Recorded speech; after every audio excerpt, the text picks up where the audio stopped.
Hello everyone. In the last session, we have seen the definition of a cyclic group.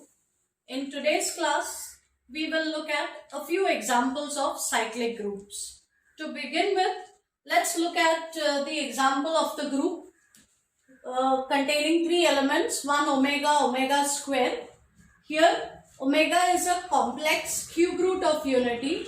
That means omega cube is equal to 1 and the group operation is multiplication of complex numbers.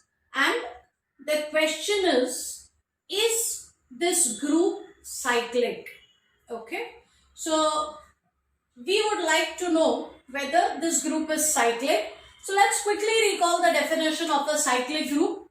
I will say that a group is cyclic if there is an element A in G which is going to be a generator of G.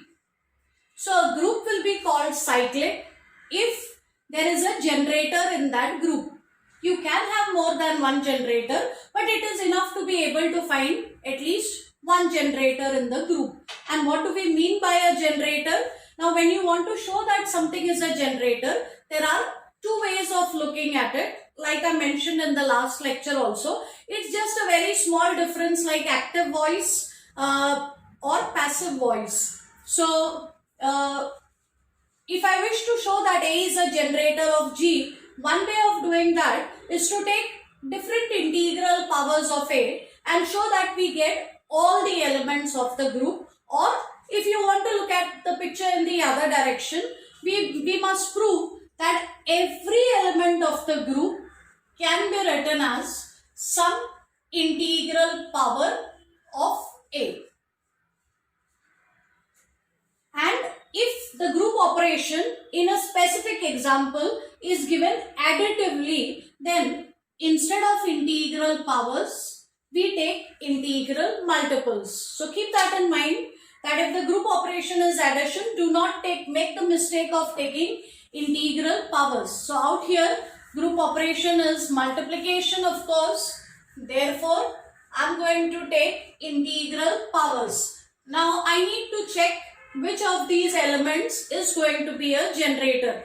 Other than identity, if you have elements in the group, then it is best to check which of the other elements becomes identity. Because as I mentioned in the last lecture also, when you are looking for a generator, you are looking for an element which has 100% power. That means which has the power within it to generate all the elements of the group. So in terms of this power, identity is always going to be the weakest element because identity can only generate itself. It will never generate the remaining elements. So if at all you are looking for a generator, then you must always try elements other than the identity.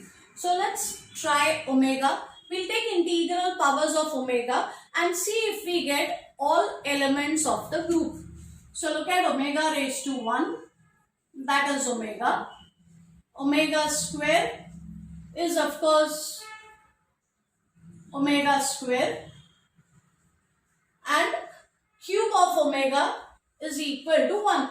So here we have got 1, we have got omega and we have got omega square. We have got all the elements of the group. So this element omega is a powerful element. It has the power to generate all the elements of the group. So omega is a generator of G. And once you get a generator, it is sufficient to conclude that G is cyclic. So G is cyclic and we will write G equal to angular brackets omega. Now of course this is enough to say that G is cyclic, but I would like to go one step further. I would like to know whether there are other generators also of this group. So let's check whether omega square is a generator.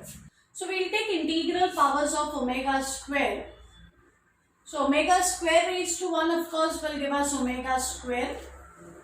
Omega square raised to 2 is omega raised to 4. But I can simplify this as omega cube times omega and omega cube is 1. So this will be 1 times omega, that is equal to omega. Let's look at the next power of omega square. So omega square raised to 3. This of course is omega raised to 6. But we can also write it as omega 3 raised to 2, which is equal to 1. So notice that when I take integral powers of omega square, I get omega square, I get omega, and I get 1. That means I get all elements of the group. So omega square is also a generator of the group G. You can of course make sure that you can check whether 1 is a generator. It will not be. You can even do it orally. If you take powers of 1, it will only give you the element 1. It will never give you the other elements of the group. So this group is cyclic with omega as a generator as well as omega square. Now let's look at a problem where the group operation is given additively. And let's see how the calculations work there. So next question is Z6 addition modulo 6 a cyclic group. So we would like to know whether the set of residue classes of integers modulo 6 is a cyclic group with respect to the operation of addition modulo 6. Firstly, let me list all the elements in this group. This group has 6 elements in all. Identity is 0 bar. Whenever you are looking for a generator, never try the identity. Look for some other element. So let's check whether 1 bar is a generator. Now remember, group operation is addition.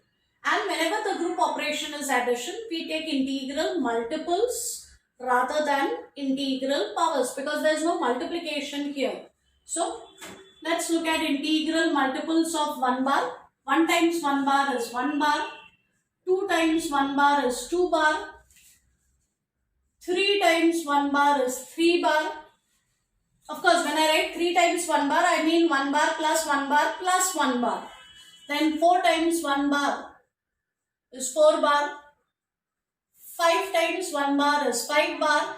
And 6 times 1 bar is 6 bar, which becomes 0 bar in Z6.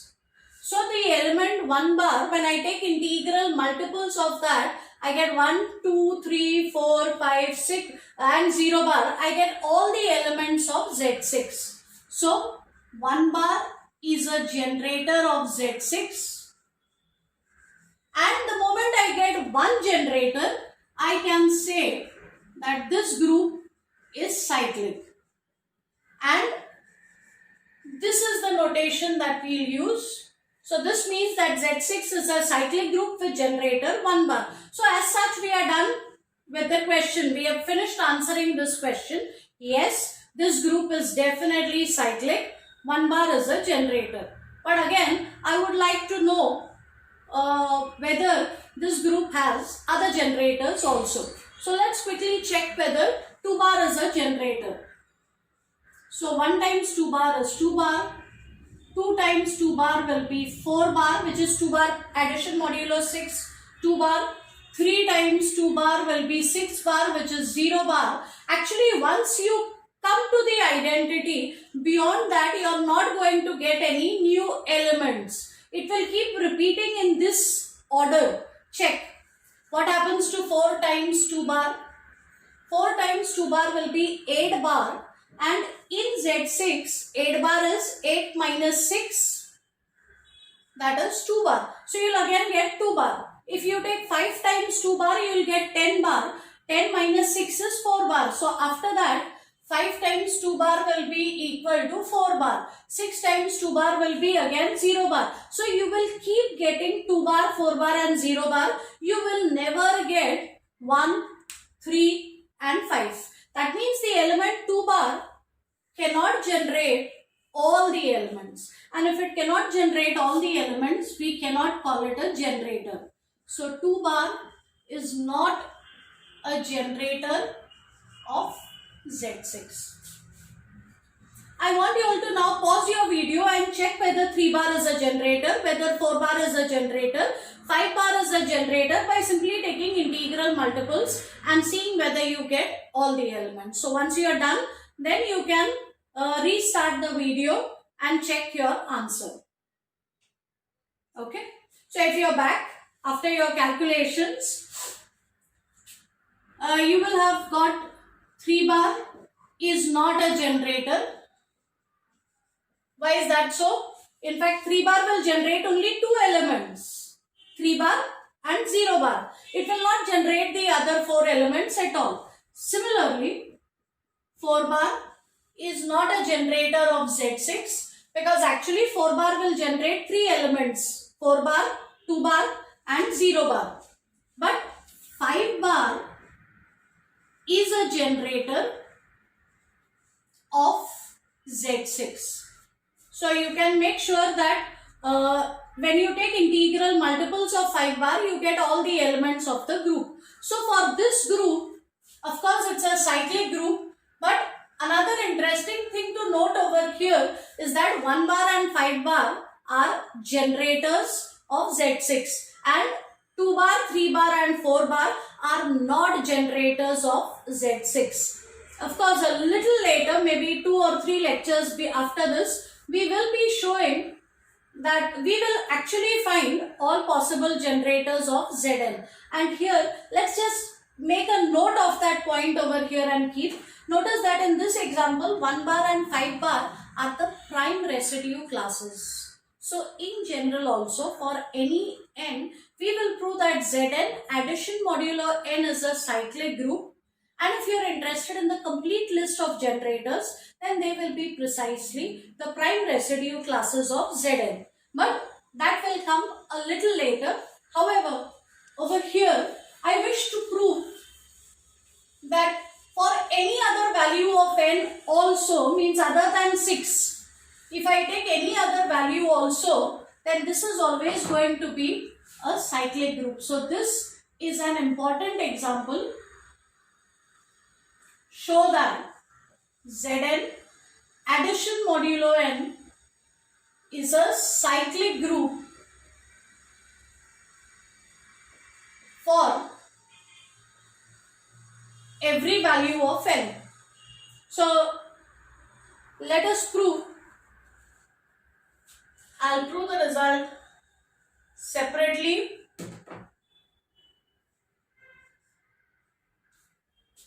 For natural numbers greater than 1.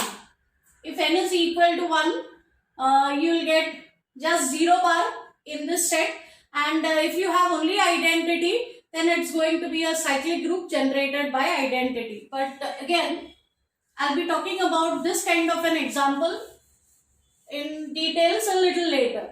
So for the moment, let me take n to be a natural number greater than 1. If n is greater than 1, then surely the element 1 bar is in Zn. I will show that this element is going to be a generator for Zn. Now remember, I told you all that when you want to show that something is a generator, there are just 2 ways of looking at it. One way is you take, if the group operation is addition, you take integral multiples of this element and show that you get all the elements of the group. Or another way is to show that every element in this group can be written as an integral multiple of this. So it is the second approach that I am going to use now. It's just like looking at the same coin but from 2 different sides, or like I said in English, it's like the active voice and the passive voice. So I now use the passive voice. So here, take any element in Zn. Take any element in Zn, then I know that this element can be written as x times 1 bar. So every element in Zn can be written as an integral multiple of 1 bar. Every element in Zn can be written as an integral multiple of 1 bar. Why am I taking multiple? Because the group operation is addition. Otherwise, I must take an integral power. So 1 bar is a generator of Zn, and therefore Zn addition modulo n is always a cyclic group. In fact, this is a very important example of a cyclic group. I'll be doing one more very important example of a cyclic group, and at that stage I will tell you why these two examples are so important. But that's all for now. In the next lecture, we will look at some more examples. Thank you.